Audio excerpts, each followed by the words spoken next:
মেমারি সম্প্রীতি ঐক্যর পক্ষ থেকে সবাইকে ঈদের শুভেচ্ছা। ঈদ মুবারক।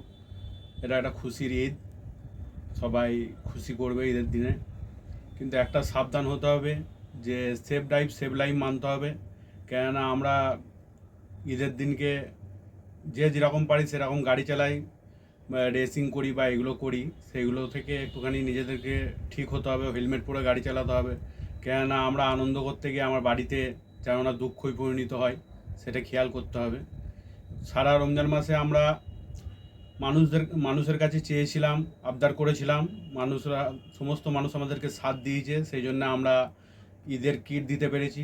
বহুত জনকে আমরা ঈদের কিট দিয়েছি। যেরকম আমরা ইচাপুর মাঠে একটা বড় প্রোগ্রাম করেছিলাম, সেখান থেকে 240 জনকে আমরা ঈদের কিট এবং বস্ত্র দিতে পেরেছি।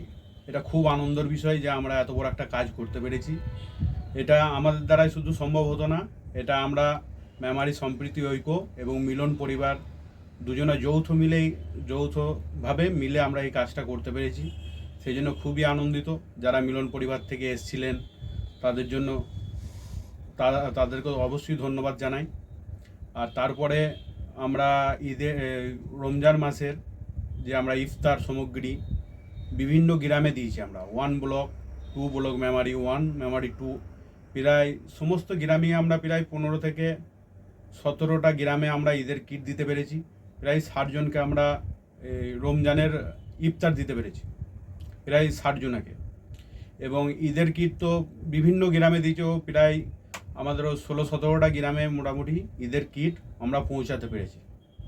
এই জন্য আমাদের যারা মেম্বাররাও আছে, এবং আমরা খুব খুশি যে আমরা এই কাজটা করতে পেরেছি। এত বড় কাজ আমরা ভাবতে পারিনি যে এরকম কাজ করতে পারবো। কেননা আমাদের তো এই এনজিওর 7 মাস হয়েছে মাত্র, কিন্তু এইভাবে আমরা মানুষের পাশে থাকছি। বিভিন্ন সময় বিভিন্নভাবে আমরা কাজ করছি। যেরকম বৃক্ষরোপণ আমরা মেমারি শহর জুড়ে করেছি, শিক্ষক দিবস করেছি, বিভিন্ন শিক্ষককে আমরা সম্বর্ধনা দিয়েছি, এবং হসপিটালে আমরা ফল বিতরণ করেছি। এবং আমরা বিভিন্ন সময় কারো কোনো প্রবলেম হলে, যে অসুস্থ হয়ে পড়েছে, তাকে হসপিটালে নিয়ে যাওয়া, এরকমভাবে আমরা করে যাচ্ছি এবং আগামীতেও করব। আপনারা যদি পাশে থাকেন তা আমরা আরও এগিয়ে যেতে পারবো। তো এইভাবে আমাদের মেমারি সম্প্রীতি ঐক্য আরও এগিয়ে যাবে।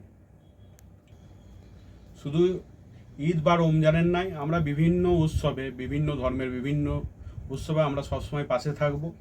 এবং সমগ্র দেশবাসীকে জানাই ঈদের শুভেচ্ছা এবং অভিনন্দন। এইভাবে আমরা মানুষের পাশে থাকব।